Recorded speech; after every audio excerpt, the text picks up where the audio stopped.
नमस्कार दोस्तों, हमारे चैनल में आपका स्वागत है। मैं हूं आपके साथ अनुष्का और आज के इस वीडियो में आपके साथ शेयर करने वाली हूं डिस्ट्रिक्ट्स एंड हेडक्वार्टर, जो कि बीपीएससी के एग्जामिनेशन में या फिर बिहार एसएससी का अगर आप प्रिपरेशन कर रहे हैं तो बहुत बहुत ज़्यादा इंपॉर्टेंट है, क्योंकि आपसे ये कई बार क्वेश्चन पूछा जाता है कि ये जो डिस्ट्रिक्ट जो है इसका हेडक्वार्टर कहाँ है, या इसका जो डिस्ट्रिक्ट जो है इसका कौन सा डिवीज़न में आता है। कई बार ये बीपीएससी में पूछा गया है, कई बार बिहार एसएससी के एग्जामिनेशन में पूछा गया है। तो मैंने सोचा कि एक प्रॉपर आप लोगों के लिए वीडियो प्रिपेयर कर देती हूँ कि अपने पूरे बिहार का डिस्ट्रिक्ट का कौन सा हेडक्वार्टर है एंड कौन से डिवीज़न में आता है। तो विदाउट वेस्टिंग आवर टाइम चलिए वीडियो को स्टार्ट करते हैं।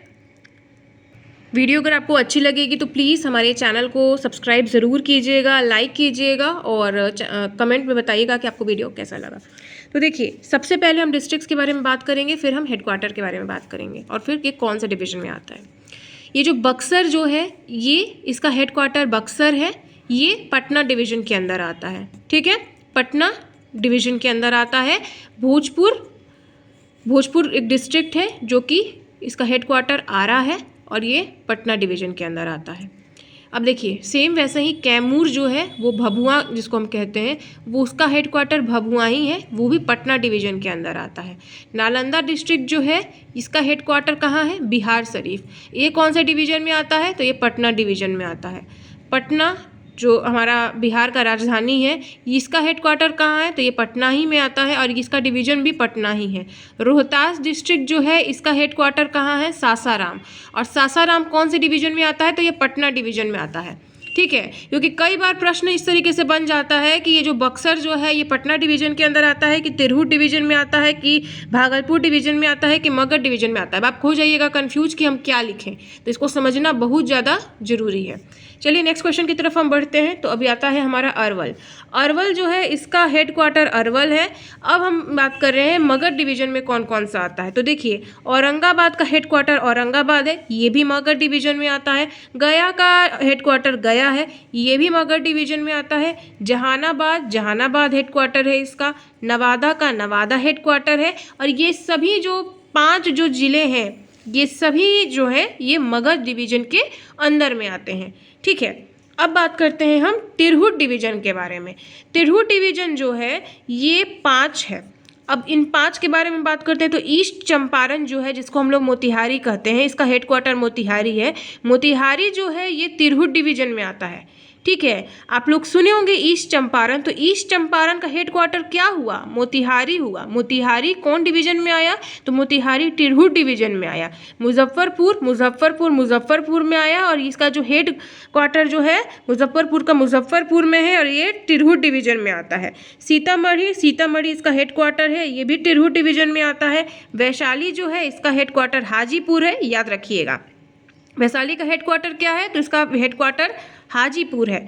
वेस्ट चंपारण का हेडक्वार्टर क्या है? बेतिया है। देखिए, ईस्ट चंपारण का हेडक्वार्टर हो गया मोतिहारी और वेस्ट चंपारण का हेडक्वार्टर हो गया बेतिया। अब ये कौन से डिवीज़न में सब आ रहा है? ये सब आ रहा है तिरहुत डिवीज़न में। ठीक है, अब बात करते हैं हम लोग गोपालगंज के बारे में। तो गोपालगंज का हेडक्वार्टर है गोपालगंज। अब ये आता है सारण डिवीज़न में। ठीक है, सारण जो है वो कौन सा डिवीज़न में आता है? तो ये छपरा। सारण का हेडक्वार्टर क्या है? तो सारण का हेडक्वार्टर है छपरा, ये सारण डिवीज़न में आता है।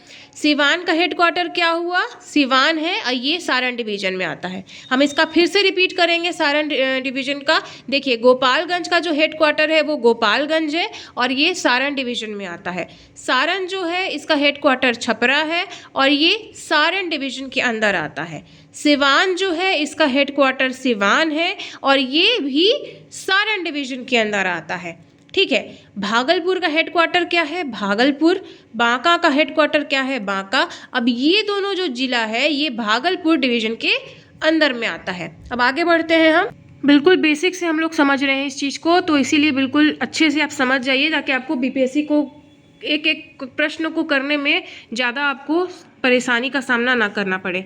अब देखिए बेगूसराय कौन सा डिवीज़न, बेगूसराय का हेडक्वार्टर क्या है, बेगूसराय। ये कौन सा डिवीज़न में आता है, मुंगेर डिवीज़न में आता है। जमुई जो है वो कौन सा, इसका हेडक्वार्टर क्या है, जमुई है, ये भी मुंगेर के डिवीज़न में आता है। खगड़िया है, अब इसका हेडक्वार्टर क्या है, ये भी खगड़िया है, ये भी मुंगेर के डिवीज़न में आता है। लखीसराय जो है इसका भी हेडक्वार्टर लखीसराय है, मुंगेर डिवीज़न में आता है। मुंगेर जो है इसका हेडक्वार्टर मुंगेर है, अब ये भी मुंगेर डिवीज़न में आता है।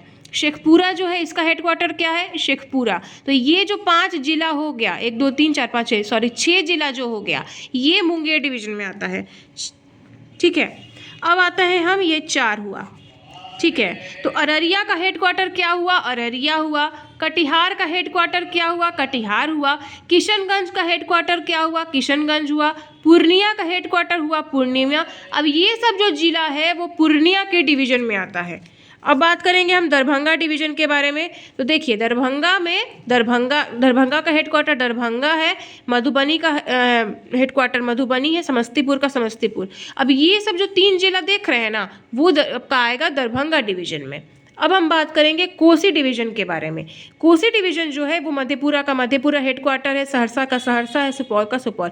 अब ये 3 जो जिला है वो कोसी डिवीज़न के अंदर में आता है। तो ये हो गया आपका 3।